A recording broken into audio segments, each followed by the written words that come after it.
All right, what a wonderful bunch of new faces we see out there today. So nice to see so many new faces every week.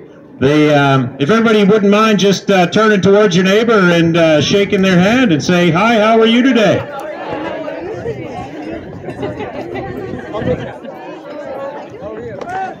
All right, so I'm going to ruffle some feathers with this, but I'm doing it with a purpose, and I hope it helps bring some clarity and understanding to what we're trying to do here today.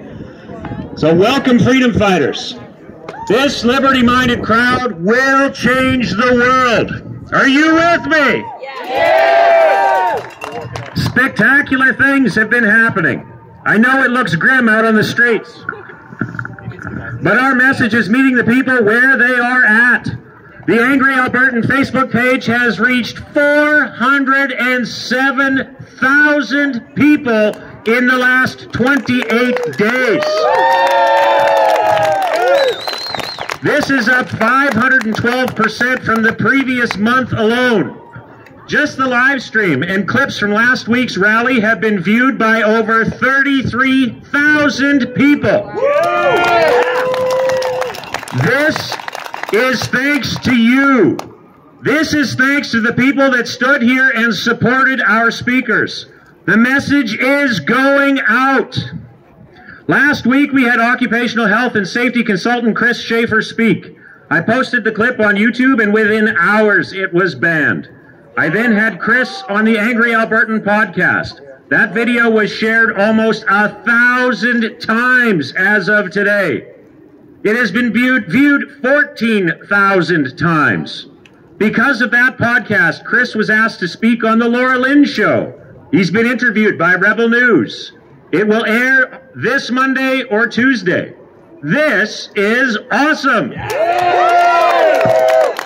So thank you to everyone who shared those posts. We are leveraging the power of social media. Each person that comes here represents over 1,000 people getting the message at home. I first started protesting this COVID-19 overreaction on April 29th. I then started coming out to the Saturday protests. We were all threatened by the sheriffs early on with tickets for social distancing. We stood our ground. The sheriffs clearly were ordered to break up our peaceful protest. We know they didn't want to do it. They ended up backing down. A week later, they arrested Cody Haller and issued 4 social distancing tickets. One of them was to Pat Lefebvre right here at the Liberal gun ban rally. That video of the arrest, of Cody Haller's arrest, was made viral by Albertans Against Excessive Lockdown. It was seen worldwide. Jason Kenney was forced to back down. He was forced to throw his sheriffs under the bus, which is a shame because I know for a fact those orders to arrest and ticket came directly from his office.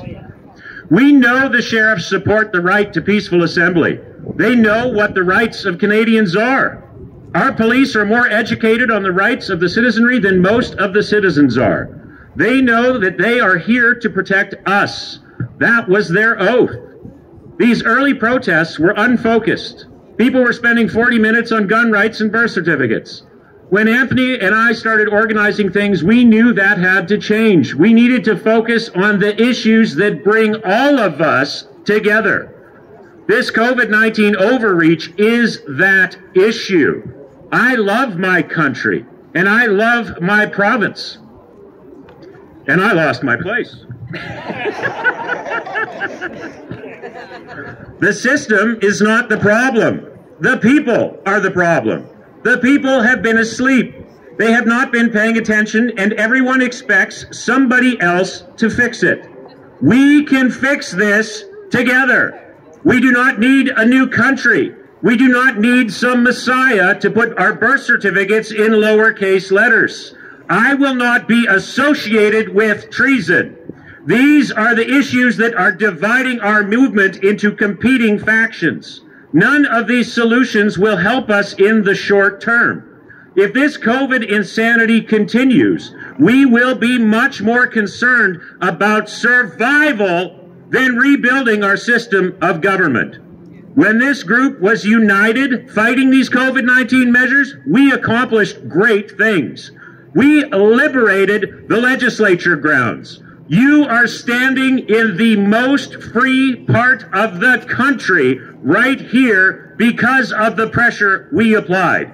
Kenny was forced to be the first province to enter phase 1 and 2 of reopening. Now this group at times feels like it is being pulled in several directions, and it is robbing us of our focus.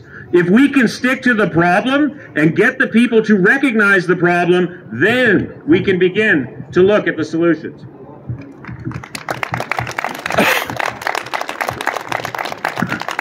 The unfortunate reality is that the vast majority of people are still not angry enough to get involved.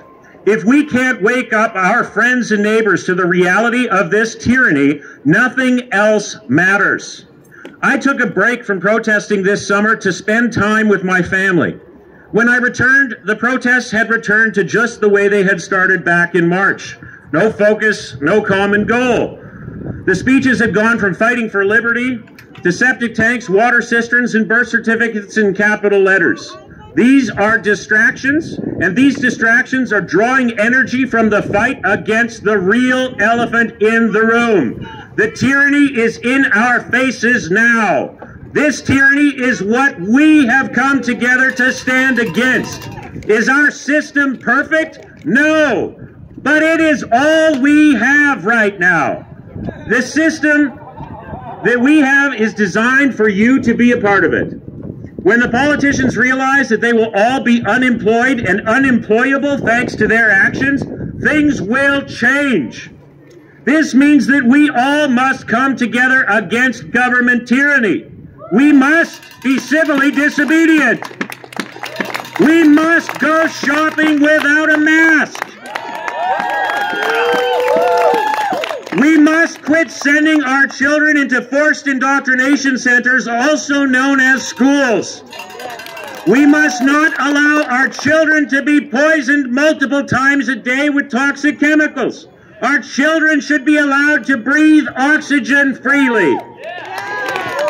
Our seniors in care homes need freedom more than anybody right now.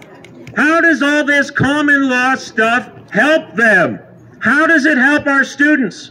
Sure, it might help them in 10 years after a bloody revolution, but how does this help anybody now? If you want to actually help people, you must wake up your friends and neighbors. This is why the Angry Albertan exists. This has been my focus from the very beginning. People say I'm divisive because I want these protests focused. The reality is that these people are the ones causing division. They are the ones distracting from the issues and the crisis at hand. We must get the people angry at the tyrants before anything will change. We must get them educated to the point where they will speak out for themselves. This is why we live stream. If the rate of growth that I am seeing on the Angry Albertan today continues, we will be reaching over 500,000 people a month within the next 30 days. This is power. We could march all day, every day, and not hit this number of people with information. We need to focus on what works. Did Martin Luther King advocate for overthrowing the government? Did he? No. Martin Luther King opened the eyes of the people. He took off their blinders and exposed their prejudice. He worked on their hearts and minds. Did Rosa Parks overthrow the government? No. She sat at the front of the bus. She was civilly disobedient. She stood her ground and did not give in. She stood for liberty, and because of her, so did tens of thousands of other people. This is how we win this. This is how we take this country back. We need all of you to stay on Facebook. They are tricking you into leaving. If the day comes when Facebook silences us, then we leave, but not a moment before. Your personal Facebook wall should be plastered with all the real news of today. If you leave Facebook, you are silencing yourself. By all means, join other platforms so that we will be ready for the purge whenever it happens. But stay on Facebook. We must stay together. We must unite.